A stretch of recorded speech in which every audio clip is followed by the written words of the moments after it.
Tonight, summer strain in the country's emergency rooms. As a country and a province, we are in a crisis. Days after a man dies waiting for care, New Brunswick fires its health minister. But the healthcare crunch is a problem across the country. Europe bakes under a deadly heat wave, fueling fires and anxiety about infrastructure that's just not ready. What engineers have done is wrap parts of it in tin foil to keep it cool. And as cancellations, delays, and lost baggage pile up, the new trend in air travel. There's no doubt whatsoever I'm never checking a bag again. This is The National. Good evening, I'm Anita Bath. Ian is away. All week, politicians and citizens across Canada have been confronted with a sobering question. Will emergency care be available when we need it? All over the country, ERs are struggling with high demand, sometimes temporarily closing because of staff shortages. But in New Brunswick, a patient death at one hospital buckling under the strain is part of what prompted the Premier to fire his health minister and the CEO of the province's largest health network. Drastic action maybe, but Ethel Musa shows us it may not be enough to alleviate the pressure on ERs or on patients. As a country and a province, we are in a crisis. New Brunswick's premier called the province's healthcare system unacceptable after an elderly man died at this hospital in Fredericton in the emergency department waiting room. It was surreal, the fact that, someone had passed in the waiting room of an emergency department. This man was there when it happened and says New Brunswick's healthcare system is broken. But at the end of the day, we all know somebody. We can all put a face in the wheelchair. So it really should hit everybody. It hit New Brunswick's premier. He's removed his health minister and the CEO of one of the province's health networks. Blaine Higgs says it's about accountability, something Newfoundlanders are also demanding of their premier. I want to know why tomorrow, apparently, the hospital's going into diversion again for 48 hours. A large sign was recently installed outside this hospital in Bonavista, letting locals know when its emergency room will be open. Last week, it was shut down for 48 hours, forcing people to travel an hour and a half to seek help. Canada's premiers demanded more money for healthcare when they met in Victoria earlier this week. Ottawa says it's listening. That's going to be an absolute priority of our collaboration with provinces and territories. And yet hospitals across the country continue to close their ERs and staff continue to burn out. I've never seen nurses so angry. They're walking on eggshells all the time and praying that they won't be doing a mistake. Health experts say the pandemic has only aggravated staff shortages in Canada's hospitals. They say without proper recruitment and retention now, things will only get worse later. Ethel Musa, CBC News, Toronto. Highly anticipated testimony today at the public inquiry into Nova Scotia's mass shooting. And before it was over, some relatives of victims had stormed out. Now, the gunman's spouse, Lisa Banfield, spoke publicly for the first time since the 2020 massacre, at times emotional, answering questions about the abusive relationship she endured for years. I've never had anybody hit me before. Lisa Banfield had no idea Gabriel Wortman would turn out to be the worst mass shooter in modern Canadian history. She testified with her sisters by her side about a range of topics, including the guns she knew he had in their home in Portapique. Were you worried that he might use them to hurt others? No. Were you worried that he might use them to hurt you? Yeah. He put the gun to my head to scare me. And so that he could blow off my head.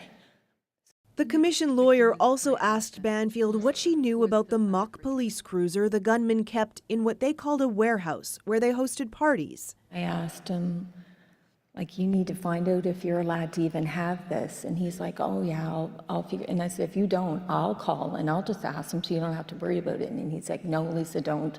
I will look after it. Emotions ran high throughout the day for families and lawyers. You won't keep your mouth shut and listen to me, and you never have since this commission started. Banfield testified she can't think of any reason her former partner would have wanted to hurt any of the victims. She believes he was after her that night. She says he assaulted her and put her in the back of the mock police car, but she managed to escape. This is what haunts me, is because I feel like he was targeting me and my family. And if I didn't get out of that car, I often think, would any of those people have died? At that point, Nick Beaton, whose pregnant wife Kristen was killed, walked out. I just want the answers and the truth, and we're not getting it. Shortly after, many more families left, taking their lawyers with them. But right now what we have is evidence from Ms. Banfield that's entirely untested. Some of it's contradictory, and it leaves us in a position where we don't know any more today than we did yesterday. Some families were upset their lawyers didn't get to cross-examine Banfield because the commission's approach is sensitive to trauma. I don't know if we'll ever get the answer to why all those people were killed that night. Like, our family, feels for all those people, and we're not angry that they're angry, because if it was my family, I would feel the same way. She says she wants people to know Gabriel Wortman was responsible for this tragedy, not her. Kayla Hounsell, CBC News, Halifax. Police in BC are appealing for witnesses after a high-profile murder in Surrey. Hanomansing Malik, a man acquitted in the 1985 Air India bombings, was shot dead yesterday in what police believe was a targeted killing. While there are theories about the motive, as Mira Baines reports, Malik's family says they don't know who would have wanted him dead. Friends and family of multi-millionaire Sikh businessman Hanomansing Malik paid their respects at his home a day after he was shot dead. You can't even imagine something like that ever happening in your life. A family member getting shot, let alone your dad getting shot. Jaspreet Singh Malik does not believe his father's murder is connected to two bombings in 1985 targeting Air India passenger planes. 329 people were killed in the terror attack and two baggage handlers at a Tokyo airport. His father was acquitted of conspiracy and murder charges in 2005. It takes a lot of energy to hate. And to hate someone for 17 or more years and then to act on hate, I just can't imagine someone like that in the world actually exists. He also discounts theories that his father recently angered some through his public support for India's Prime Minister. Police warned not to jump to conclusions. We understand this is a high-profile international story. However, we urge not to speculate as to the motive, as our homicide investigators will be following the evidence. Police are looking for any leads on this vehicle, a white Honda CR-V captured on CCTV cameras at Malik's office. Arriving more than an hour before the shooting, they say its occupants were waiting for Malik. Shortly after, police say the same CR-V was found burning a few blocks away, evidence torched. For the families of those who lost loved ones in the Air India bombing, the killing has reopened old wounds. There has been no answers for myself and other families, and we've lost an important link to the source of truth behind their murder. Malik believes his father's murder will be solved. I have faith in the RCMP. I have faith they'll figure out who did this. So, Mira, despite what others say, Malik's son believes the case is going to be solved. So what are the next steps for investigators? Homicide investigators are urging any witnesses or anyone with dash cam footage to come forward to police. They do believe it was a targeted shooting, and experts say that these types of killings have been proven very difficult to solve. Police are sifting through CCTV camera footage from around the scene, but they didn't say whether the shooting was caught on camera. Hanomansing Malik's son is also urging anyone with information to come forward. He says the family is still in shock and hasn't made funeral arrangements yet. Mira Baines in Vancouver tonight. Thank you. Turning now to an update on the collapse of a rooftop parking deck in Vancouver. Search and rescue crews believe they've found the area where one person may still be trapped. The team has tried to make voice contact with that person, but so far there's been no response. The roof collapsed yesterday while heavy equipment was being used on it. 8 people were rescued, 2 were taken to hospital. Their conditions are not known. And a year after Lytton, BC was almost completely destroyed by flames, a wildfire is raging again just outside the town. It's currently classified as out of control, with at least 6 homes lost already. And while it's currently moving away from Lytton, it is close. At least 1,500 hectares are burning across the river west of the town. Karen Larson shows us how Lytton is pulling together to face a threat many there know all too well. The fire has been raging for a day, growing exponentially in terrain hard to access by firefighters.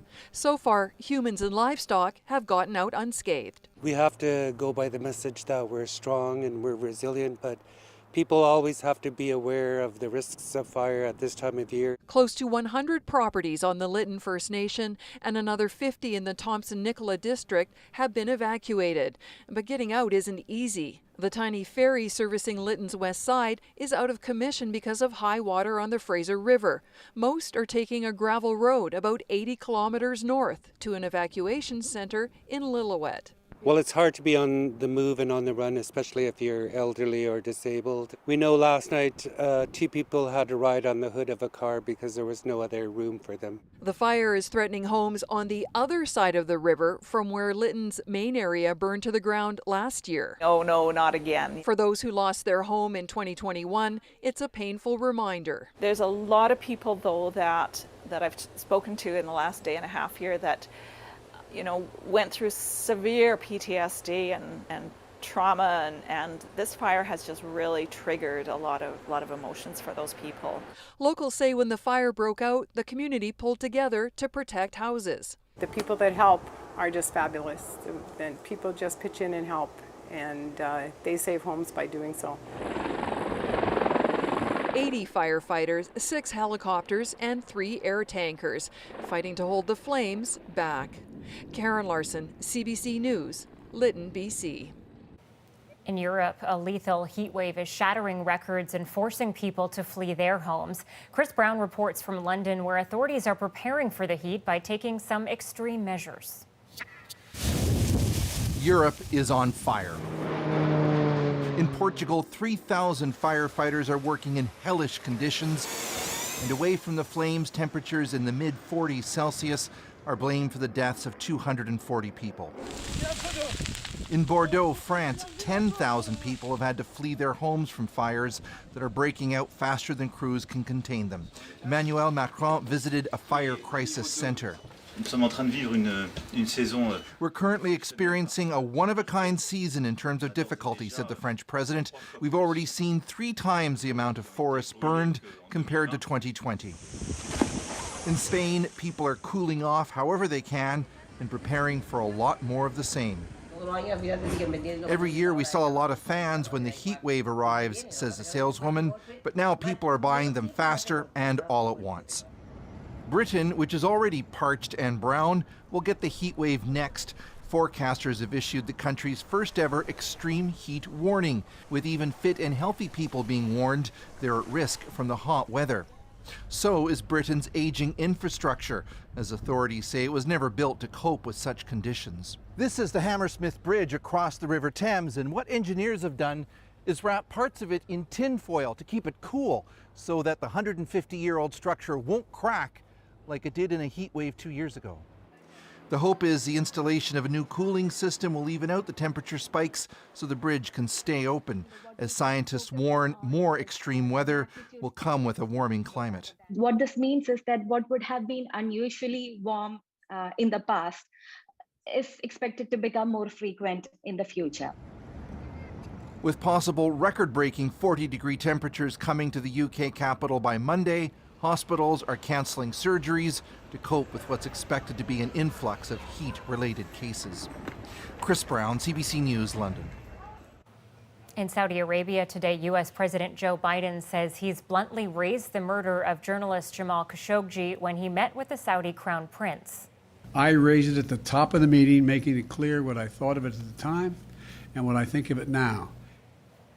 But for some critics, that didn't excuse his friendly fist bump with Mohammed bin Salman, who's been linked to the murder by U.S. intelligence.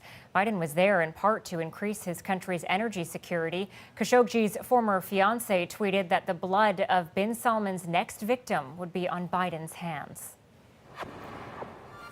And there's criticism tonight over a new agreement between the U.S. and Russia to share flights to the International Space Station.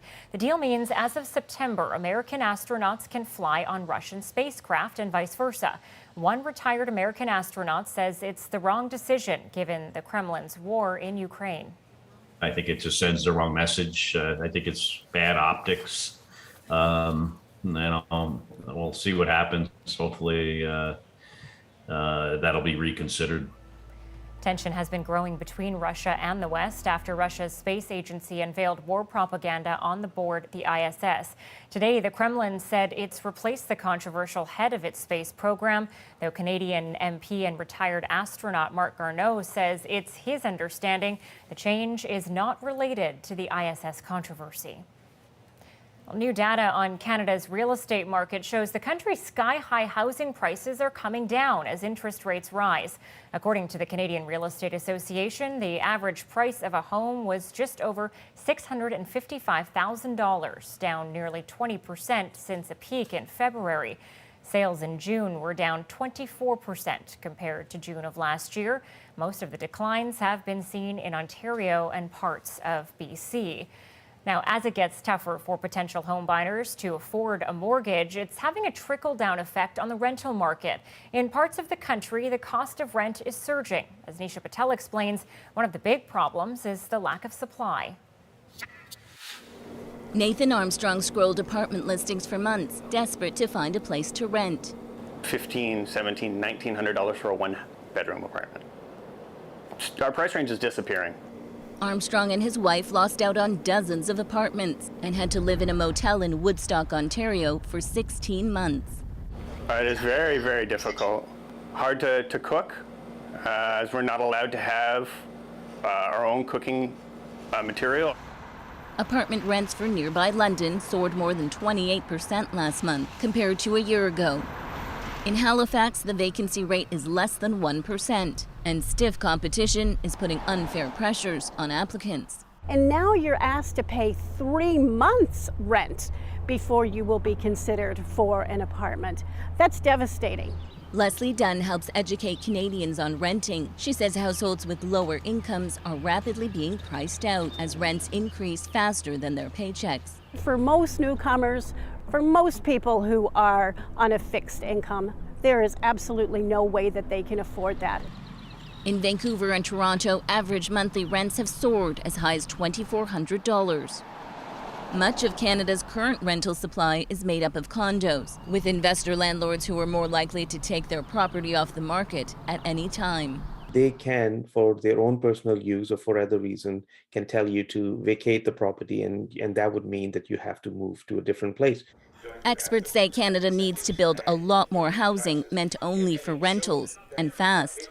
The governments have a big role to play. They can incentivize investors and builders into this market by changing the playing field, making it level, or in favor of constructing more purpose-built rental. Back in Woodstock, Armstrong finally found an apartment to rent, but still believes the search shouldn't have been this hard. Nisha Patel, CBC News, Toronto. Prime Minister Justin Trudeau was supposed to visit an Ottawa area brewery today, but it was called off after protesters showed up. Trudeau was visiting with groups in Ottawa and Gatineau earlier in the day. He had planned to visit the brewery when about a dozen protesters showed up, at least one with a profanity-decorated flag. In a statement, the RCMP said, due to the size and composition of the protest group and for the safety of all attendees, it was decided that it was not safe for the Prime Minister to attend the location. And we'd like to clarify a report we ran last night about coerced and forced sterilization.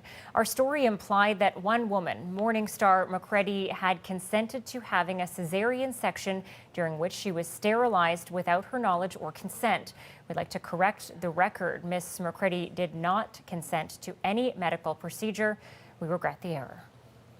Now to a story you may have already experienced if you've had COVID more than once. As Omicron subvariants surge across Canada, they're bringing reinfections with them. But when you get sick a second or a third time, the question is, are the symptoms better or worse? Lauren Pelly is looking at what the science shows so far.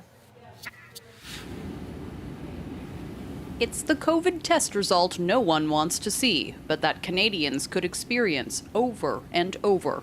Reinfections are not something to be surprised about. They were completely expected. That's because the virus behind COVID is just the latest addition to a family of coronaviruses that have been infecting humans for centuries. 4 of those other family members cause about 30% of our common colds, and they reinfect us routinely. We've all had multiple bouts of other coronavirus infections, and that's where this virus was always headed. But will getting reinfected with this virus mean milder symptoms? Erin Wilson first caught COVID in December and again a few days ago. Everything I'm feeling is quite similar to the first time I had COVID. Like a cough, chest congestion, and fatigue. Still, Wilson says her second round has been easier. This one has not knocked me out. The first time I had COVID, I was in bed for 2 days, just slept. Scientists are hopeful that will be the experience for most healthy adults. Your first infection with COVID is probably, not invariably, but probably going to be the worst. And then as you get more and more exposed to it, you get better and better protections. But that might not be the case for people at a higher risk because of their age or other health issues. One early study focusing on U.S. veterans, mostly older men, found reinfections did come with a higher risk of death or hospitalization. We're going to have to wait for more data, but it's enough to maybe just make us all a little bit more careful. There's also research underway in Canada to study the impact of reinfections on lingering long COVID symptoms, all as we face the long-term reality of dealing with this virus over and over. Lauren Pelly, CBC News, Toronto. Some airline passengers seeking compensation for flight delays tell us they're only getting excuses. The company is throwing darts at a big poster on the wall, trying to pick out reasons and see what will stick. Coming up, the fight to get money after airport chaos. And if you're worried about losing your checked luggage, you're not alone. We just want carry-on, we just want carry-on. The growing carry-on trend, but airlines are struggling to squeeze them all in. And I give all of my attention to others and then I suffer for it. Where are your children? How should I know? Why the internet is divided on the latest Jane Austen adaptation. We're back in 2.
It's no secret that air travel is a hot mess right now, with cancellations and delays being extremely common. You might think airlines have to pay compensation, but as Sophia Harris explains, in a lot of cases, they don't. Well, now we have staffing constraints. That's one of several reasons Scott Algard got from Air Canada on July 5th, explaining why his family's flight that day was delayed by 6 hours. Earlier, the delay was due to a maintenance issue. Days later, Air Canada blamed the problem on a labor dispute. Was there any indication during your travels that there was a labor dispute going on? No. Nevertheless, according to Air Canada, that labor dispute was out of its control. Under federal rules, passengers only get compensation up to $1,000 if the flight delay is within the airline's control. So Algard isn't entitled to compensation. He isn't buying it. It feels to me like the company is throwing darts at a big poster on the wall, trying to pick out reasons and see what will stick. I was delayed almost 6 hours. Connie DeMello wants to know why she was denied compensation for her recent flight. WestJet's only explanation? It was out of the airline's control. They didn't give me a reason. If maybe they did tell me the real reason, maybe they would be liable for compensation. Shortly after the flight delay compensation rules took effect in late 2019, the Canadian Transportation Agency received thousands of similar complaints. A CTA inquiry found no evidence of misconduct, but clarified that airlines must provide comprehensive explanations for flight delays. If the airlines are not providing clear information, that kind of defeats the whole process, right? You bring passengers back to square one. The CTA says dissatisfied passengers can file a complaint. An important part of our regime is the CTA making decisions on cases and airlines taking account of those decisions in their future actions. WestJet and Air Canada say they abide by federal air passenger regulations and that airlines are currently operating in a complex environment. Sophia Harris, CBC News, Toronto. There is a change coming to Canada's air passenger protection regulations that could close that gap. If there's a flight cancellation or delay, even if it's due to factors outside of an airline's control, the airline still has to provide a reservation on another flight within 48 hours. If not, the airline has to give passengers a choice of either a refund or rebooking. That change comes into effect on September 8th. Of course, if you do get off the ground, there's no guarantee your luggage will come with you. Airport officials have acknowledged recent challenges as complaints about lost luggage pile up. But Belpuri tells us passengers have hit on a solution. Keep calm and carry on. Israel is familiar to Michael and Shira Sachs. They've been many times, but one thing about this 12-day trip is a first. I've never in my life traveled this distance and had to do carry-on. The Vancouver couple deliberately packed carry-on only to avoid travel disruptions consuming the airline industry. There's certain things that we would rather buy here than take the risk of losing our bags for the period of time for even 2-3 days, because that is 30% of our trip. Increased demand and staffing shortages have led to luggage chaos at airports worldwide. Carry-ons are now a hot commodity. This item is really popular. It's a bag. 95% of sales at this luggage store are carry-ons. We have customers coming all the time. We just want carry-on. We just want carry-on. Everybody is kind of afraid they're going to lose their bags on transit or whatever the vacation they go, and they're afraid they're not going to have their clothes for when they need it. For frequent flyers like Sandra Thomas, the carry-on's newfound popularity is a nightmare in itself. People are kind of arguing over spaces. It's kind of ridiculous sometimes, the amount of carry-on that I see people getting away with. You're being forced to check. Some airlines already charge for carry-on bags. This travel writer won't be surprised if others follow suit. In recent weeks, the volume of summer travelers has increased significantly, but airports say the corresponding increase in checked luggage has been minimal. Cabin baggage is what's flying. and the trend is expected to last. There's no doubt whatsoever. I'm never checking a bag again. And I will actually do everything I can to continue to have my wife on the same idea. Belle Puri, CBC News, Vancouver. Airlines are not the only companies in the hot seat. Internet and mobile service providers are also under scrutiny since last week's massive Rogers outage.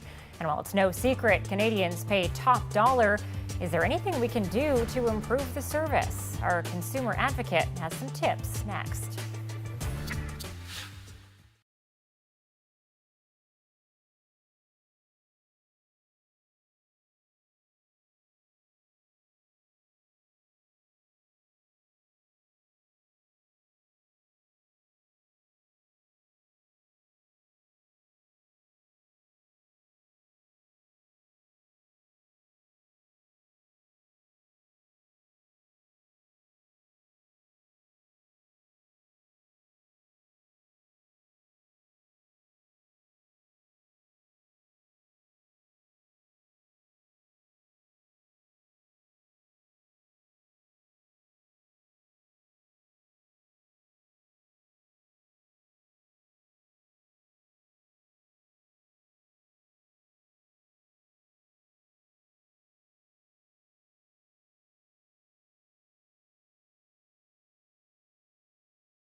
A new investigation is being launched into last week's crippling Rogers network outage. A House of Commons committee has voted to hold at least 2 meetings before the end of the month to study what happened.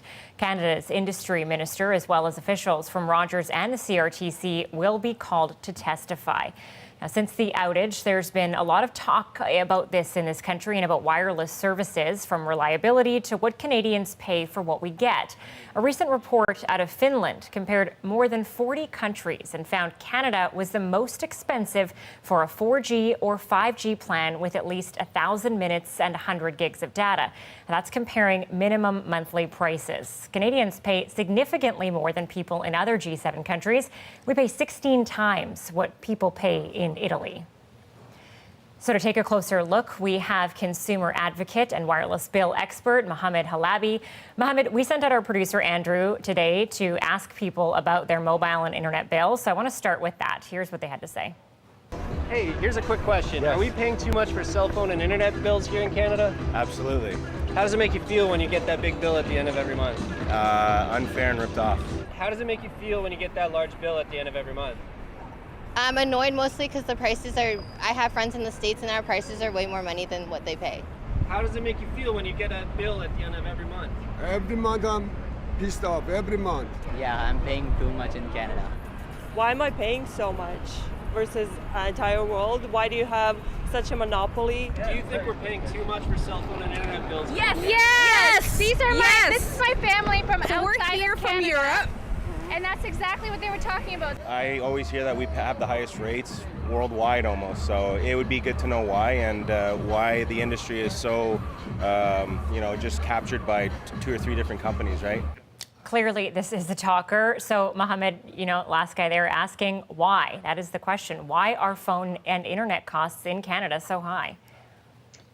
Well, that's the golden question. I mean, the providers would have you believe that, our rates are higher here because of the fact that, there's, the investment in technology, the population, the geographical territory that it covers. So that's the argument that they use. However, in my view, that's not the case. I believe it's a lack of competition here. Because, when you compare, for example, Canada to Australia, and I think, we're spending 120% more than Australians are on wireless plans, while the scenarios of, the geographical territory and the populations are very similar. So in my view, it's a lack of competition. Okay, and I want to get into that competition a little bit more shortly, but first, can you talk about what people can actually do to reduce their bill with their provider? So first and foremost, I have a basic principle. If you don't ask, you don't get. So the first course of action is that, customers should be calling their providers, okay, speaking to the retentions department, escalating that matter, and trying to get a reduction in pricing that way. That's the first course of action, okay? The second course of action is to switch providers. If your provider is not providing you with adequate pricing, and I've noticed that since COVID, since about 2.5 years ago, providers have become extremely stringent with their existing customers, the ones that have been loyal to them for many years. So I've started advising customers, switch back and forth, because telecom providers offer very aggressive acquisition offers. So if you're a new customer, they'll offer you things that they won't offer to an existing customer. So switching back and forth sometimes is a great option. So maybe when you get that 6-month benefit, a lower bill, when that's over, then switch over to the next company and then switch back, is what you're saying? Exactly. Yes. If your existing provider is not willing to honor discounts and willing to give you decent pricing based on your tenure, don't hesitate to switch back and forth, right? And usually what happens when customers go ahead and push that button, we have customers that call in, they get offered no concessions. They go ahead and put the order through to actually cancel a service, and then they get a call back from the providers, from their win-back department or some special department that tries to win back their business. Okay, Mohammed, so how do you recommend that customers actually shop around for the best deal? Well, one of the very best advices that I can give is that there's 4 financial quarters in a year, okay, commencing in January, and positioning your upgrades, for example, at the end of every quarter, right? So for example, at the end of March or at the end of June or at the end of September is really advantageous, because that's when the most aggressive concessions are made on device pricing and plans, with the end of September and the end of December, around Christmas time, being the best time for customers to get plans and to get devices. So always try to wait till the end of the quarter before processing a transaction. Okay, I want to talk a little bit here about micro companies, because I think a lot of people may not know that, those companies like Koodo and Fido, they're actually owned by the big carriers. Now, are there smaller carriers in Canada that are independent and that are still reliable? There are. They're very limited, and their pricing is usually similar to what the big 3 telecom providers are. What I find is that there isn't as many price increases with those providers. But again, like you mentioned, the majority of micro companies are reliant or owned by the big 3. So, Mohammed, earlier today, I put out the call on social media asking people what they think of all of this. I want to get to that. I asked if you think that you're paying too much, and 97% of those who responded said yes. So, Mohammed, back to you on this. What needs to happen to fix this issue? Well, competition needs to come in here, right? So there's obviously, they've made it very hard for foreign investors The opening up of the wireless spectrum has been another issue in the past, right? So we need more competition here, and it seems like every year the federal government recognizes that Canadians are spending too much on their telecom bills. You know, they push it over to the CRTC for them to take some kind of action, and nothing seems to be happening. And in fact, year over year, prices are increasing. Final question, taking it back to that Rogers outage a week ago. What advice do you have for individuals and small businesses to prevent being completely disconnected if another massive outage happens? So we reduce our reliability, perhaps. That's a great question. So, you know, I would highly advise that customers diversify their products, right? Don't have all your eggs in one basket. You know, have a backup plan, right? Maybe have your services with two providers, have your internet with one provider, your cell phone with another provider, right? I think we've all learned a very valuable lesson. I was in Tobermory when this happened and lost service in the middle of nowhere, right? So I think diversifying is very important. Yeah, I certainly had a challenge for a couple of days, that's for sure. Mohammed, thank you. You're very welcome. Thank you. Summer is in full swing and many tenants are fearing the next heat wave. I've got fans in the morning that pump air in all day as best I can. The sweltering conditions inside some apartments and the calls to force buildings to adapt to a changing climate. Next.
As climate change makes heat waves even worse, tenants are among the most at risk, especially those in marginalized neighborhoods. Tonight, Jayla Bernstein shows us a growing push for rules to limit how hot a rental building can get, with some calling it a matter of life and death. So I've got fans in the morning that pump air in all day as best I can. Summer Lee is fighting what feels like a losing battle. Heat blasts out from it on really hot days from the black roof. Lee's Toronto apartment building is vulnerable to the heat. And it also has an old electrical system. Hot days force her to improvise solutions, choosing between cooling her apartment or the food in her fridge. Without legal maximum temperatures, we're left to kind of do all this on our own. Housing advocates in Ontario and BC want governments to protect the right to a cool home. As a tenant, you should have the right to a livable unit, and that means not just a heated unit, but a cooled unit in cases of extreme heat. But others warn that's too blunt a tool. There are concerns it could lead to more air conditioning, a short-term fix that may not be sustainable. They would create a lot of strains on the utility system during the summer, and they may actually cause brownouts. What's really needed is an overhaul to rental buildings, better windows and ventilation, the use of heat pumps, and even cool roofs and landscaping. It has to be done at many levels. It has to be done at the level of the community. It has to be done at the level of the municipality. It has to be included within the portfolio of the industry. The head of a national federation representing landlords says he believes heat is only an issue for a few tenants. Well, I think most of them are handling it well. It's not as if we haven't had extreme heat on some occasions before. He says for many landlords, guaranteeing cool apartments would mean costly renovations. Our view is that we're providing standard rental housing, and yes, we have duties under the Human Rights Code to accommodate special needs that are brought to our attention, but that when tenants have particular issues, either health-wise or affordability-wise, that those are issues for the city and frankly provincial health agencies to deal with. While some rental associations say landlords do try to check on vulnerable tenants during heat waves, advocates say that's not enough. The federal government doesn't have a plan to bring in maximum heat thresholds, but a spokesperson says new funding and updates to building codes are in the works to help adapt multi-unit housing to extreme heat. Jayla Bernstein, CBC News, Montreal. You can visit our website for an interactive feature called Sweltering Cities. There's a lot of information about the risk. You can even check out the heat risk in your neighborhood in most urban centers across the country. Find the page at cbcnews.ca/climate. Well, a new movie is getting the internet talking mainly about, well, the talking. Your hair remains intact. Your hair is also suitably appropriate. To modernize or not to modernize? The great debate is next.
The Honda Indy is back in Toronto after a 2-year hiatus thanks to the pandemic. With that long pause, it will be the first time on this track for many of the drivers competing this weekend. And if you're looking for something to watch on Netflix tonight after The National, of course, there's a new adaptation of a Jane Austen classic. Persuasion began streaming today. The film has a modern twist, bringing the past into the present. But as Lisa Shing tells us, that twist has seriously split fan opinion. Your hair remains intact. Your hair is also suitably appropriate. The latest of many Jane Austen adaptations takes place in the 1800s, just like the novel, but just about everything else is different. Now we're worse than exes. We're friends. The language is modern, and Dakota Johnson as Anne Elliot frequently speaks to the camera. Meet my sisters-in-law. As a viewer, as an audience member, it was accessible to me.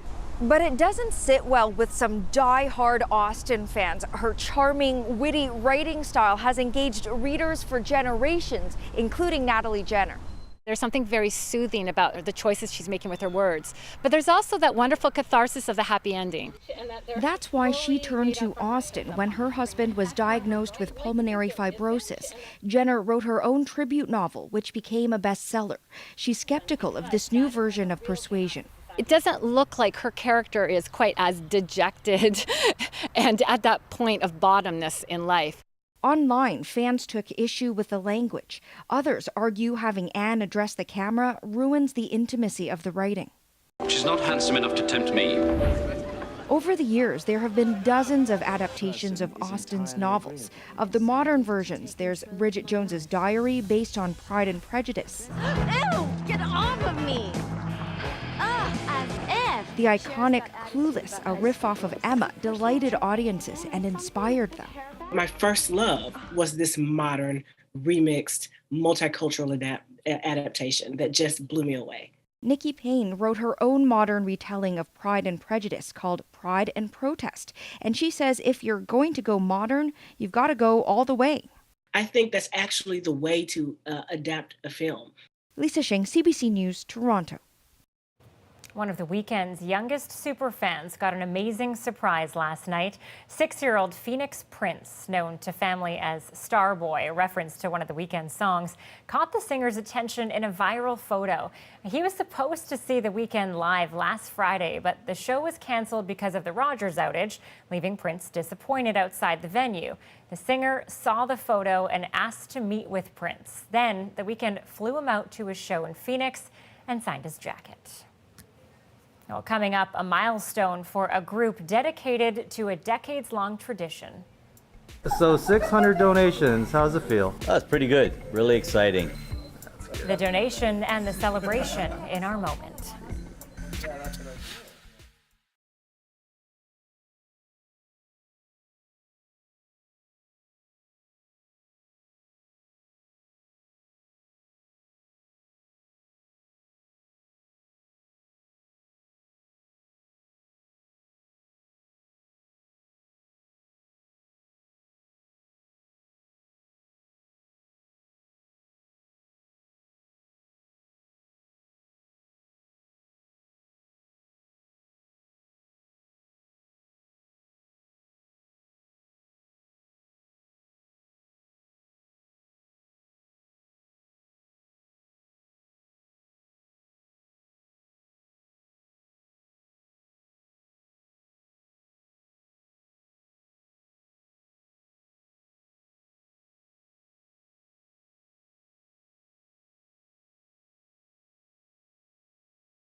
A hearty cheers between co-workers who are celebrating a long tradition of giving.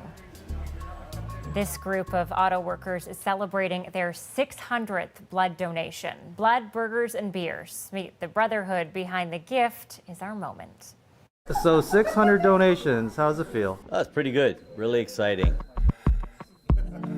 Our group has been together since about 1999. We decided at one point that we get off work at 7:42, we go give blood, and then we go for breakfast. They asked me to come out at work one time and did, and I've been coming out for the last 15 years. They've been the most consistent group that we've had over the time. We do 600 donations conclusively is pretty fantastic. It's good. It's just a milestone. Now we got to get to 700. I was sickly as a child and I needed blood too, but you never know how many people you can save just by giving a pint of blood. Where are you guys going for burgers and beers now? We go to Chuck's Roadhouse, and that's been our go-to since we've been drinking beer. You know, these guys we haven't seen since the last donation pretty well. So it makes you come back just for the 8 meals that you gotta get for free. So these 8 guys donate every 2 months, and you saw there their tradition. They eat a beer and have a burger after every donation. But the key is they all take turns paying, and that is what convinces everyone to keep coming back. Just gotta wonder how that beer hits after you've given so much blood. All right, that is the National for July 15th. I'm Anita Bath. Good night.